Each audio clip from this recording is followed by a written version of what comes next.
Audiolivro O Grande Conflito, uma saga milenar e seu final surpreendente. Capítulo 22 O Cumprimento. Quando a primavera de 1844 passou, o primeiro momento em que as pessoas esperavam a vinda do Senhor, aqueles que haviam aguardado sua vinda sentiram dúvida e incerteza. Muitos continuaram a examinar as Escrituras, buscando novamente evidências para a sua fé. As profecias eram claras e certas ao apontar para a proximidade do retorno de Cristo. A bênção do Senhor na conversão e no reavivamento dos cristãos testemunhara que a mensagem vinha do céu. Entremeadas as profecias que eles imaginavam se aplicar ao tempo do segundo advento, estavam instruções incentivando-os a esperar com paciência e fé, pois aquilo que parecia obscuro seria esclarecido. Dentre essas profecias estava Abacuque capítulo 2, do versículo 1 ao 4.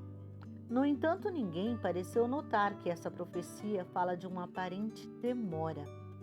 Após o desapontamento, o texto pareceu muito significativo. Abre aspas.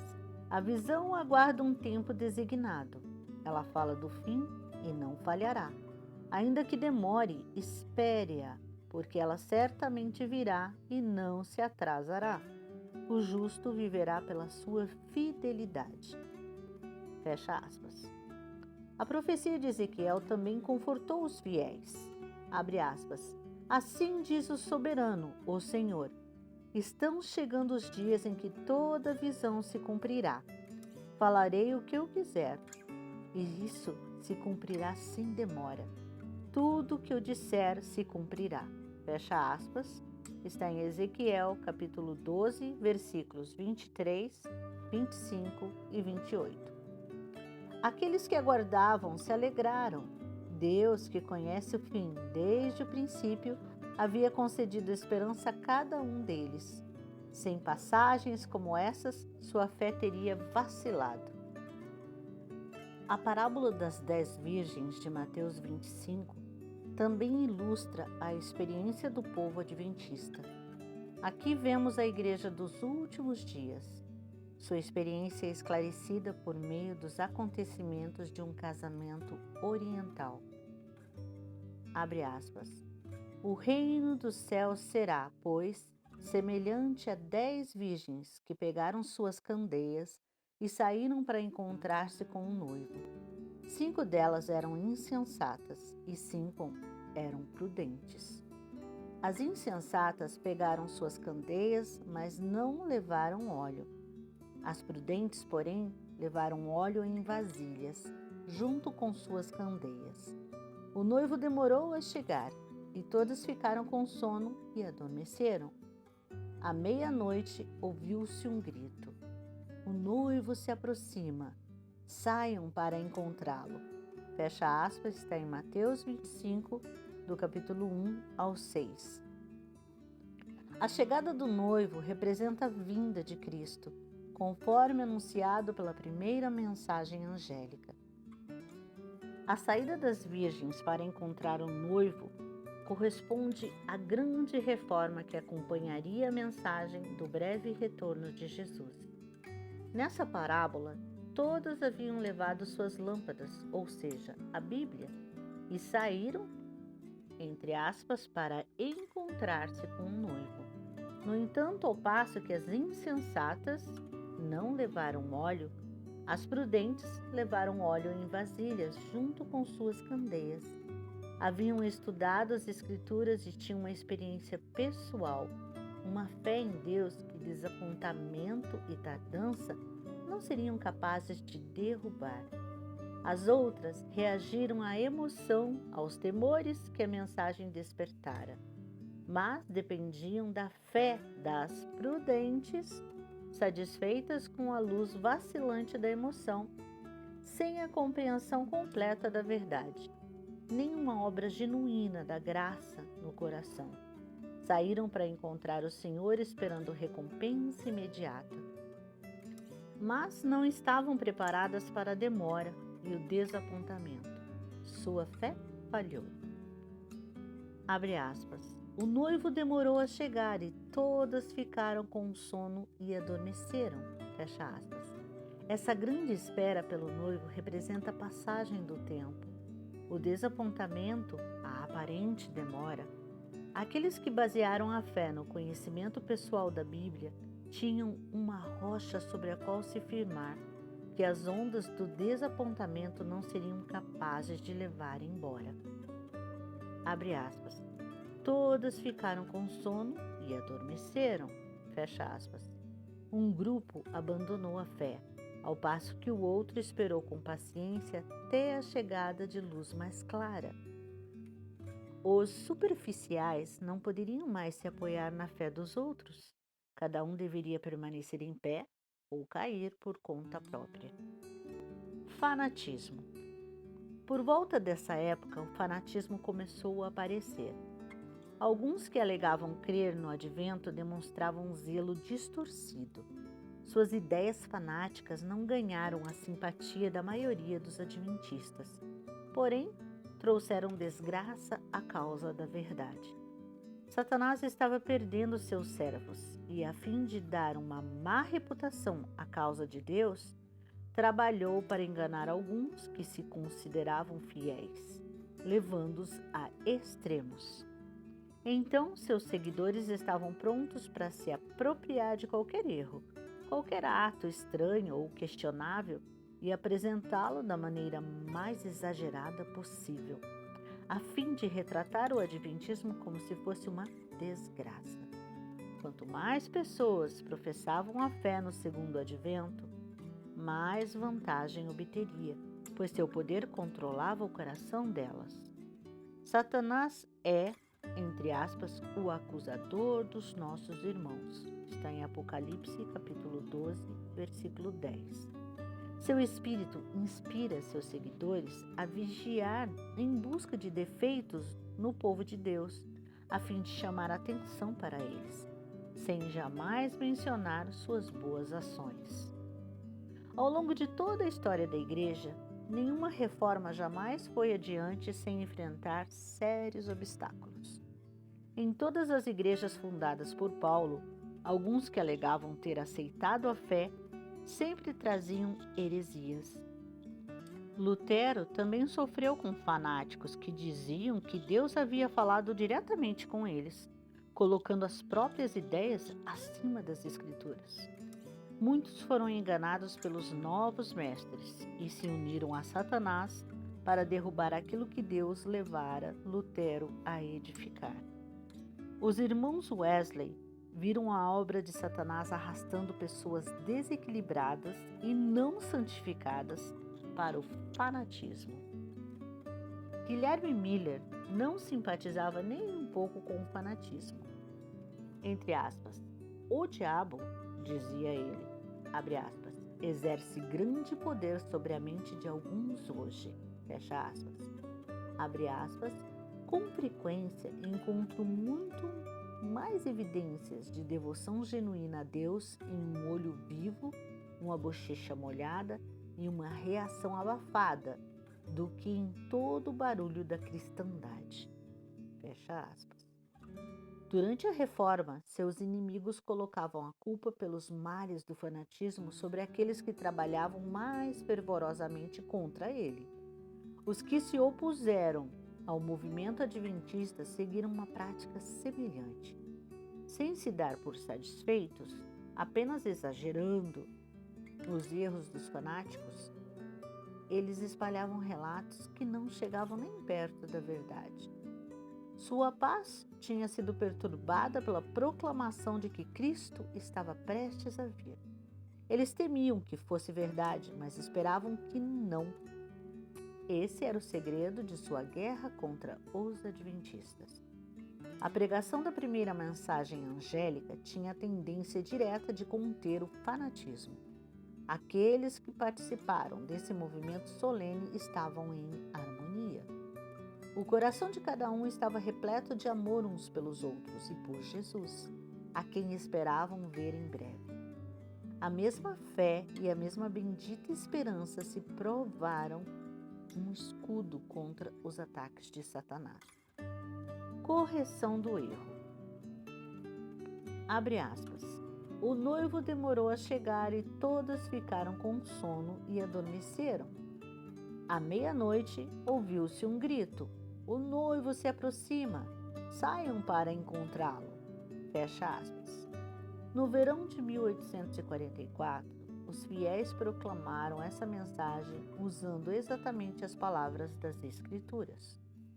O evento que levou a isso foi a descoberta de que o decreto de Artaxerxes para a restauração de Jerusalém, o ponto de início das 2.300 tardes e manhãs, entrou em vigor no outono de 457 a.C., não no início daquele ano, conforme se acreditara até então. Iniciando o cálculo no outono de 457, os 2.300 anos terminariam no outono de 1844. Os símbolos do Antigo Testamento também apontavam para o outono como o momento em que a, entre aspas, purificação do santuário deveria ocorrer. O sacrifício do Cordeiro Pascual era uma sombra da morte de Cristo, símbolo cumprido não só em relação ao evento, mas também ao tempo. No 14º dia do primeiro mês judaico, exatamente no mesmo dia e mês em que, por séculos, o Cordeiro Pascual era morto, Cristo instituiu a Ceia do Senhor, festa que deveria celebrar sua morte como, entre aspas, o Cordeiro de Deus. Naquela mesma noite, ele foi levado para ser crucificado e morto. Da mesma maneira, os símbolos relacionados ao segundo advento devem se cumprir no momento designado no cerimonial simbólico. A purificação do santuário, ou dia da expiação, acontecia no 10º dia do 7º mês judaico. Nesse dia, o sumo sacerdote, depois de fazer expiação por todo Israel e assim remover os pecados do santuário, saía e abençoava o povo. Por isso, acreditava-se que Cristo apareceria para purificar a terra, destruindo pecados e pecadores, bem como para abençoar com a imortalidade o povo que o aguardava. Acreditava-se que o 10º dia do 7º mês, o grande dia da expiação, o momento da purificação do santuário, em 1844, caiu no dia 22 de outubro, seria o dia da volta do Senhor. As 2.300 tardes e manhãs terminariam no outono e a conclusão parecia irresistível. Um despertamento. Os argumentos eram acompanhados de forte convicção e milhares de fiéis ecoaram o, entre aspas, clamor da meia-noite. Como uma grande onda, o movimento tomava conta de cidade em cidade, de vilarejo em vilarejo. O fanatismo desapareceu com a primeira geada diante da luz do sol. A obra foi como aqueles momentos nos quais o antigo Israel voltou para o Senhor, ao dar ouvidos às mensagens de repreensão de seus servos. Havia pouco êxtase, mas muita sondagem profunda do coração, confissão de pecados e abandono do mundo. As pessoas demonstravam total consagração ao Senhor, sem nada lhes deter. De todos os grandes movimentos religiosos, desde os dias dos apóstolos, nenhum foi mais livre de imperfeições humanas e enganos satânicos do que o movimento adventista do outono de 1844. Em resposta ao chamado, entre aspas, o noivo se aproxima, aquelas que aguardavam, abre aspas, acordaram e prepararam suas candeias, fecha aspas. Estudaram a palavra de Deus com uma intensidade de interesse diferente de tudo o que se vira até então. Os primeiros a obedecer o chamado não foram os mais talentosos, mas os mais humildes e devotos. Fazendeiros deixaram as searas nos campos, mecânicos largaram suas ferramentas e alegremente saíram para dar a advertência. As igrejas, de modo geral, fecharam as portas a essa mensagem, e um grande número de pessoas que a aceitou foi removida do rol de membros. Os descrentes que se aglomeravam nas reuniões adventistas sentiam o poder convencedor que o acompanhava a mensagem. Entre aspas, o noivo se aproxima. A fé trazia respostas a orações. Como gotas de chuva na terra sedenta, o Espírito da graça desceu sobre os que buscavam com sinceridade. Aqueles que esperavam se encontrar face a face com o Redentor sentiam uma alegria solene. O Espírito Santo sensibilizou os corações. Foi chegando o momento em que aqueles que aceitaram a mensagem esperavam encontrar seu Senhor. Eles oravam com frequência uns com os outros, encontravam em lugares afastados para conversar com Deus e, dos campos e bosques, a voz de intercessão subia aos céus. Queriam ter a certeza da aprovação do Salvador, mais do que de seu alimento diário. E, se uma única nuvem lhes obscurecia a mente, não descansavam até sentirem a segurança da graça perdoadora. Desapontados de novo. Mais uma vez, porém, o tempo em que esperavam Jesus voltar passou e o Salvador não apareceu.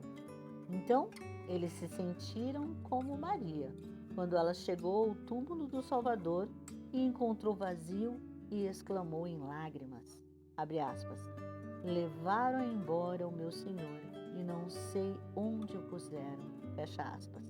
Está em João capítulo 20, versículo 13. O temor de que a mensagem fosse verdadeira havia contido um mundo descrente. Mas, quando ninguém viu os sinais da ira de Deus, as pessoas deixaram de lado seus temores e recomeçaram a zombaria e o escárnio. Um grande número daqueles que alegavam crer renunciou à fé. Os escarnecedores convenceram os fracos e covardes a se unir a eles. E todos unidos declaravam que o mundo permaneceria exatamente como era por milhares de anos. Os cristãos sinceros e fervorosos abriram mão de tudo por Cristo. Acreditavam que haviam dado a última advertência ao mundo. Com desejo intenso, haviam clamado, entre aspas, vem, Senhor Jesus. Mas a retomada do fardo das perplexidades da vida diante das sátiras do mundo escarnecedor foi uma prova terrível. Quando Jesus entrou triunfantemente em Jerusalém, seus seguidores acharam que ele estava prestes a subir ao trono de Davi e livrar Israel de seus opressores. Com alta expectativa, muitos espalharam suas capas como tapete em seu caminho ou colocaram grandes ramos de palmeira à sua frente. Os discípulos estavam cumprindo as intenções divinas, mas estavam fadados a um amargo desapontamento. Poucos dias se passaram até testemunharem a morte agonizante do Salvador e o deitarem na sepultura. Suas esperanças morreram com Jesus. Somente quando o Senhor saiu do túmulo, eles conseguiram entender que as profecias haviam predito tudo aquilo. No tempo certo. De maneira semelhante, Miller e seus companheiros cumpriram as profecias e anunciaram uma mensagem que a inspiração predissera que deveria ser dada ao mundo.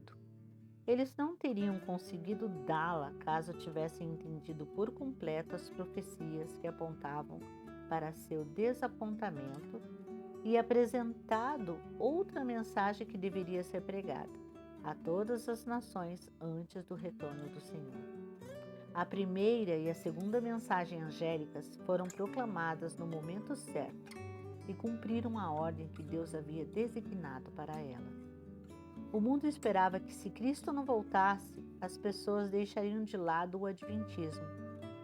Muitos, de fato, deixaram a fé, mas houve aqueles que permaneceram firmes.